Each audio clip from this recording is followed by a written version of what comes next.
Harry Potter movies में से first movie ऐसी इकलौती मूवी है जिसमें हैरी एक भी। यहाँ जब स्नेप की तरफ देखने से हैरी का स्कार दुखने लगता है, तो अगर तुम नोटिस करोगे हैरी पॉटर की इन 8 लाइव एक्शन मूवीज को बनाने से पहले वार्नर ब्रोस ओरिजिनली चाहते थे।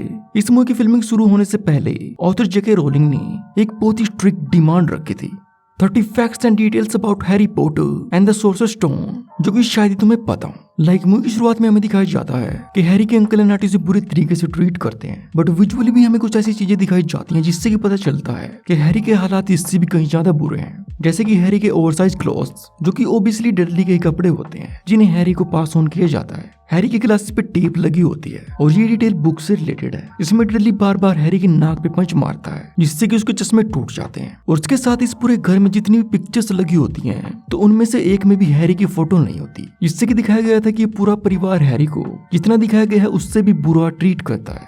नंबर 2, जब हैग्रिड हैरी को यहाँ बाहर में लेके आता है तो सभी उससे बहुत ही खुश होकर हाथ मिलाते हैं, बट जब हैरी प्रोफेसर कोल की तरफ अपना हाथ बढ़ाता है तो उस टाइम वो हैरी से हाथ नहीं मिलाता, जो कि अर्ली फोरशैडोइंग थी कि वो हैरी को फिजिकली टच नहीं कर सकता because of dark magic and Voldemort के साथ मिले होने से। सिमिलरली यहाँ जब स्नेप की तरफ देखने से हैरी का स्कार दुखने लगता है, तो अगर तुम नोटिस करोगे तो स्नेप के साइड में प्रोफेसर कोल भी खड़ा होता है जिसके सिर के पीछे वोल्डेमॉर्ट का फेस होता है। यानी कि यहाँ पे स्नेप के देखने से नहीं बल्कि वोल्डेमॉर्ट के हैरी की तरफ देखने से उसका स्कार दुखता है। एंड हैरी की रिएक्शन को देखते हुए स्नेप भी कोल की तरफ देखता है जिसके ऊपर से शुरू से शक होता है। और इसका एक और एग्जांपल हमें इस मैच के दौरान भी दिया जाता है। जब हैरी की जादू आउट ऑफ कंट्रोल होती है तो उस टाइम स्नेप के पीछे कोल भी हैरी पे पूरी तरह से फोकस होता है एंड कोरल के स्पेल को काउंटर करने के लिए स्नेप अपने स्पेल का यूज करता है। एंड आग लगने के बाद जब स्नेप का ध्यान हैरी से टूटता है तो उस टाइम कोल भी पीछे गिर जाता है। और ये सभी चीजें साथ साथ होती हैं जिससे कि कोल पे किसी का ध्यान भी नहीं जाता। नंबर 5, ये मिरर जिसमें हैरी को अपने पेरेंट्स दिखते हैं तो उसके ऊपर एक इंस्क्रिप्शन लिखी होती है जिसका मीनिंग होता है I show not your face but your heart Dzire, जो कि एग्जैक्ट ये मिरर करता है। नंबर 6, ये फ्लैशबैक सीन जिसमें वोल्डेमॉर्ट हैरी के पेरेंट्स को मारता है तो उसे खुद ऑथर जेके रोलिंग ने इस मूवी के लिए लिखा था, क्योंकि बुक्स में हैरी पॉटर की स्टोरी उस टाइम कंटिन्यूस थी और ऑथर को ही आगे आने वाले प्लॉट एंड ट्विस्ट के बारे में पता था। So that's why JK rolling से ये फ्लैशबैक सीन लिखवाया गया था। और हालांकि अपकमिंग हैरी पॉटर मूवीज में वोल्डेमॉर्ट को एक्टर राल्फ फिनिस ने प्ले किया है, बट इस फर्स्ट मूवी में इस कैरेक्टर को रिचर्ड ब्रैमर ने प्ले किया था, जिनको मूवी के एंड क्रेडिट्स में वोल्डेमॉर्ट के बजाय he who must not be named कहा गया है। नंबर 8, इस सीन में जब सभी को मेल्स आती हैं तो उस टाइम नेविल को एक रिमेम्बलर मिलता है एंड नेविल यहाँ पे अपनी रोब को भूला होता है, क्योंकि सिर्फ उसको छोड़ के यहाँ पे सभी स्टूडेंट्स ने अपनी रोब्स पहनी होती हैं। नंबर 9, मूवी में बताया जाता है कि गोल्डन स्नेच बहुत ही तेज होता है जिसे एक ट्रू सीकर ही पकड़ पाता है, जिसका एक बहुत ही कमाल का एग्जांपल हमें सीन में दिया जाता है। जब यहाँ गोल्डन स्नेच उड़ने लगता है तो उसके बाद हैरी की नजर एकदम से उस पर गड़ी रहती है, बट ओलिवर दूसरी डायरेक्शंस में देखते रहता है, जिससे कि दिखाया गया था कि सीकर बनना हर किसी के बस की बात नहीं है। नंबर 10, यहाँ जब हमें जेम्स पॉटर की सीक्रेट ट्रॉफी दिखाई जाती है तो उसके साइड में प्रोफेसर मैकगोनागल की ट्रॉफी भी लगी होती है और यही इनके पीछे एक स्पेशल सर्विस अवार्ड भी रखा होता है हॉगवर्ट्स के नाम से, जो कि एक्चुअल में टॉम रिडल ने जीता है। एंड सेकंड मूवी में हमें पता चलता है कि कैसे झूठ बोल के उसने इस अवार्ड को जीता था। नंबर 11, जब इस फर्स्ट मूवी की शूटिंग शुरू हुई थी तो फिल्म मेकर्स इन कैरेक्टर्स को इनके ओरिजिनल लुक्स के साथ दिखाना चाहते थे, जो कि बुक्स में बताई गई हैं। और ऐसा इस मूवी के सिर्फ एक ही सीन में किया गया है, जो कि है एंडिंग सीन, क्योंकि एंडिंग सीन इस मूवी के लिए सबसे पहला सीन शूट किया गया था, जिसमें डैनियल रेडक्लिफ को ग्रीन कॉन्टैक्ट लेंसेज पहनाए गए थे एंड एमा वॉटसन को फेक टीथ, इनके ओरिजिनल कैरेक्टर्स के हिसाब से। बट इन्हें पहनने के बाद ये दोनों अच्छे से एक्टिंग नहीं कर पा रहे थे, जिसके बाद इस आइडिया को ड्रॉप करके बाकी की मूवी में इन्हें नॉर्मली दिखाया गया है।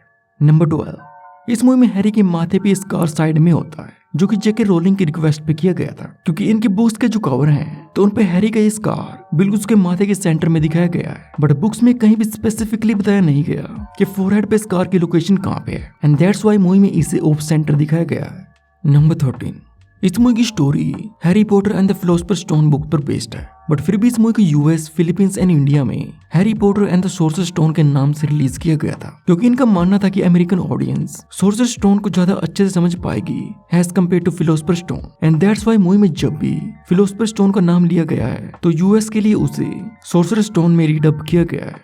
नंबर 14, रोन का इस चेस गेम को खेलना और फिर इसे जीतना जितना तुम्हें लगता है उससे कहीं ज्यादा इंप्रेसिव था, क्योंकि अपने किंग को बचाने के साथ साथ वो हैरी एंड हरमाइनी को भी प्रोटेक्ट करता है, क्योंकि चेस में यूजुअली सिर्फ एक पीस को बचाने के लिए बाकी के पीसेस को सैक्रिफाइस किया जाता है, बट यहाँ पे रोन टोटल 3 पीसेस को प्रोटेक्ट करता है जिनके लिए वो खुद को भी सैक्रिफाइस कर देता है। और उस जायंट चेस मैच के आउटकम को पहले ही हैरी एंड रोन के चेस मैच के जरिए फोरशैडो कर दिया गया था, जिसमें हैरी अपने नाइट को रोन की क्वीन से हारता है। और ऐसा एग्जैक्ट इस जायंट चेस मैच में भी होता है, जिसमें रोन एक नाइट बना होता है और खुद को सैक्रिफाइस करता है अपोजिंग क्वीन के सामने।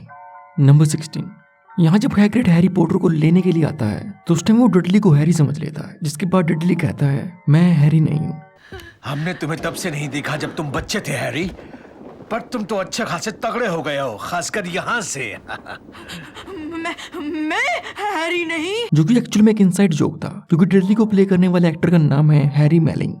नंबर 17, बार बार हैरी के लेटेस्ट रोकने के बाद जब बहुत सारे लेटेस्ट एक साथ घर में घुसते हैं तो एक्चुअल में सीन रेफरेंस है 1963 में रिलीज हुई द बर्ड्स मूवी के सीन का, जिसमें भी कुछ ऐसा ही होता है but with birds. Number 18, Hagrid Harry को सबसे पहले जिस पब में लेके जाता है तो उसके बाहर लगा ये साइन टोटली ब्लैक होता है, बट जैसे जैसे दोनों उसके पास आते हैं तो इस साइन पे पब का नाम भी दिखने लगता है, मीनिंग कि ये नाम सिर्फ विजर्स की प्रेजेंस में अपीयर होता है, बट मगल्स के आने पे ये ऐसे ही ब्लैक रहता है।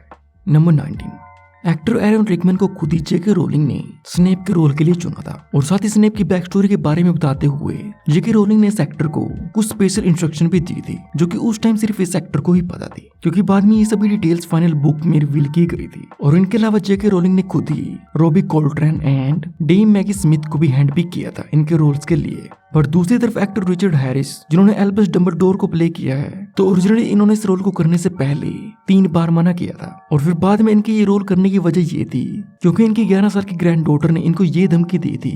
My granddaughter called me and said, Papa, she said, if you don't play Dumbledore, I will never speak to you again. And I said, okay, I'll do it. I'll do it.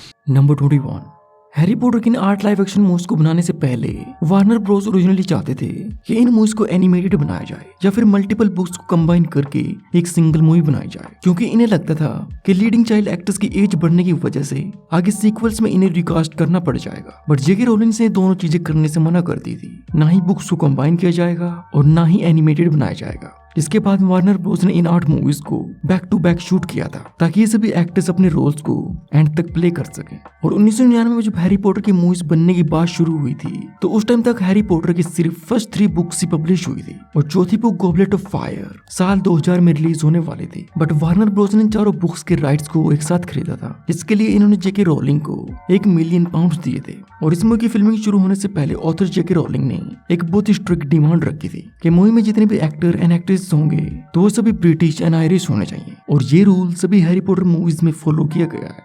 Number 24, great hall में हमें जो floating candles देखने को मिलती हैं तो actual में इसे प्रैक्टिकली किया गया था विदाउट एनी CGI, जिसके लिए कैंडल्स जैसे दिखने वाले इन होल्डर्स को बनाया गया था और फिर इन्हें वायर्स पे लटका के ऐसे अप एंड डाउन मूव कराया गया था। एंड ग्रेट हॉल में जब भी बच्चों को खाना खाते दिखाया गया है तो यहाँ पे रियल फूड का यूज किया गया था, क्योंकि डायरेक्टर क्रिस कोलंबस बुक्स में बताया कि फूड को मैच करना चाहते थे, और इसी वजह से इतना सारा फूड रियल में यूज किया गया है। I'll say 1, 2, 3 and action. The food appears. Set. 1, 2, 3, action.